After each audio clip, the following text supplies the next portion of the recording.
listen to some interviews with some settlers in the West Bank and like, yeah, okay. So like, there's no question that's real. You look at some of the Epstein emails, you could see he certainly had it. That is a real thing. I'm not denying that at all. Now, every group has some supremacy in it.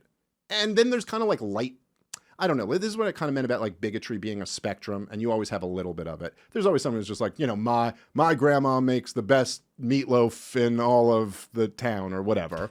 And obviously, just with any religious view, there's always like a tinge of supremacy to a view, because like if you're a Christian, then you kind of inherently believe that you have it right and other people have it wrong, and that they're kind of going to face some consequences for having it wrong. And so like, but there's also like, you could have a healthy amount of it where you're not looking at other people like they're animals, or like they don't have. Now, when it gets to a level like a settler on the West Bank who's going, no, these are animals. And the idea of discussing Palestinians having rights is like if someone were to tell me or you that like this rabbit has rights, it's like, what are you talking about? This is like ridiculous. Okay, that's a really big problem.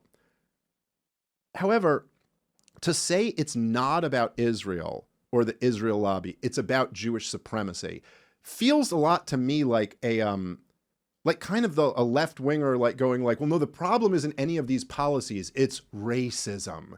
And you're like, yeah, but now you're kind of just fighting like a ghost. Like, you know, like, how about it's about the policy? You know, like if we were alive in 1845, we should be against slavery, not against white supremacy or whatever. Like, who cares what thought someone has in their mind?